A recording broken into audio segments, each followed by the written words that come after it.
The Chora Museum, located in Edirne Kapı, is one of the original structures of East Roman art with its architecture, mosaics, and frescoes. The Chora Monastery, which was reconstructed in the year 536 by Emperor Justinian during the East Roman Empire in the place of a ruined chapel, is what forms the center of the Chora Monastery, and the fact that it has also been dedicated to Jesus. At the beginning of the 14th century, during the era of Andronikos II, Theodore Metochites, who was the officer responsible for the emperor's treasury, reconstructed the Chora Monastery from scratch.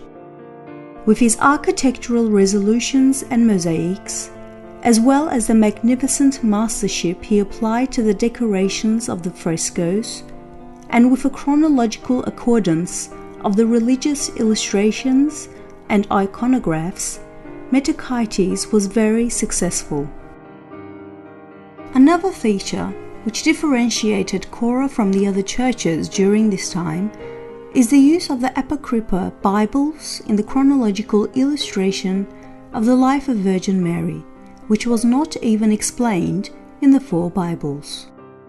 The structure was not damaged during the conquest of Istanbul by Fatih Sultan Mehmed in 1453.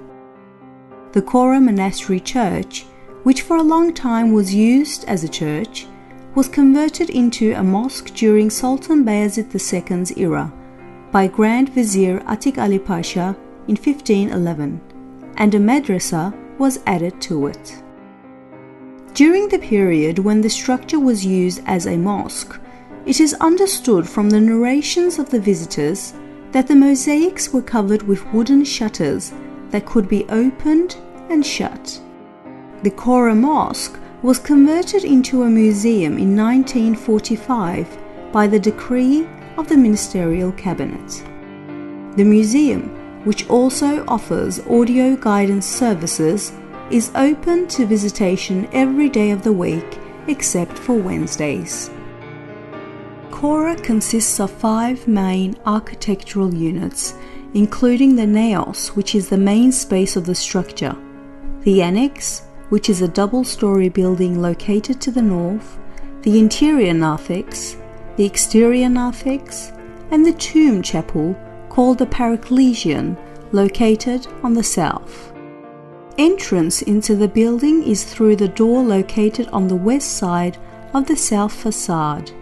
This area is a part of the exterior narthex, which covers the west side with a rectangular plan and stretches out to the south facade in an L shape.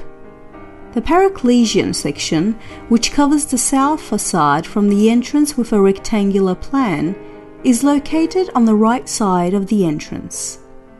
The second area with a rectangular plan that is parallel to the exterior narthex on the west facade is the interior narthex. The large area which is located between the interior narthex on the west, the Paraklesian on the south, and the double-story annex structure on the north is the naos. The exterior narthex, which is located on the western side of the building, has been completed and adorned with mosaics depicting the life and miracles of Jesus and the scenes following them. The lunettes and window arches of the outer narthex contain depictions of saints inside round medallions. Additionally, there are depictions of full-length saints on the 4 main arches.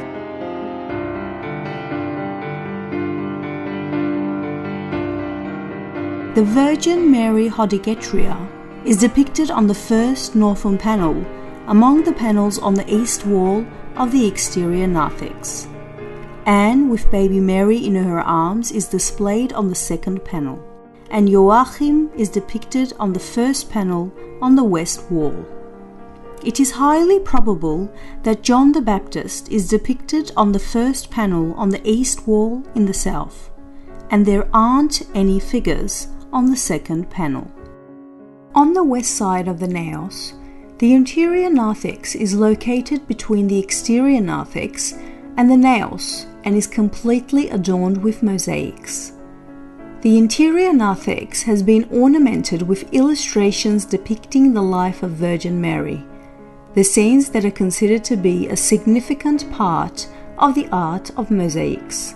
Along with the scenes of the ancestors of Jesus and the ancestors of Mary, located there are also scenes depicting the life of Mary and the miracles of Jesus in series.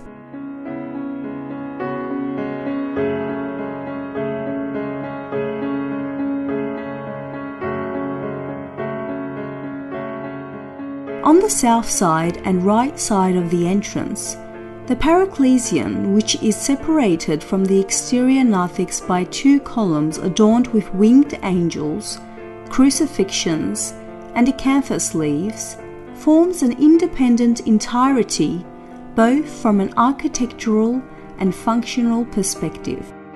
In the Paraclesion section, the religious stories, Judgment Day, Resurrection, Final Judgment that have been taken from the Old Testament have been illustrated as frescoes. As a result of the illustration technique, as well as the choice of quality supplies, the liveliness of these illustrations have survived up until today.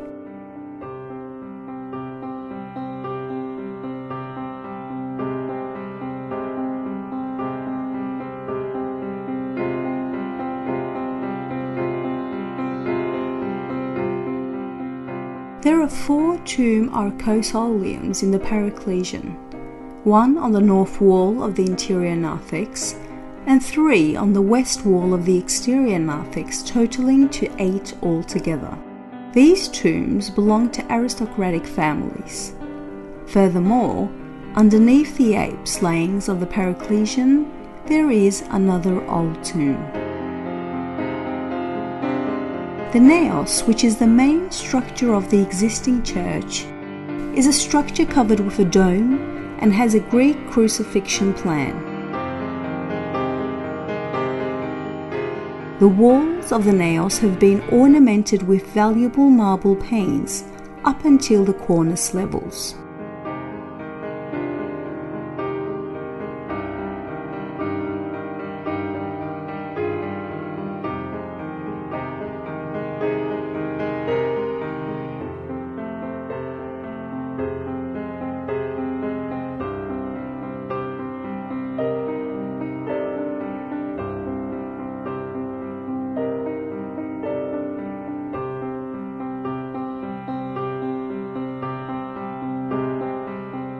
The dome has a high purley in the form of a ciborium carried by 4 exalters.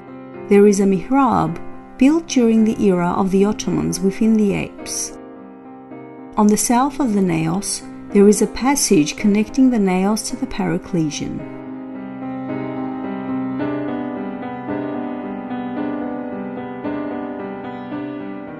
The following mosaics are located within the naos: the death of Mary, the Virgin Hodegetria scene, and the scene of Jesus.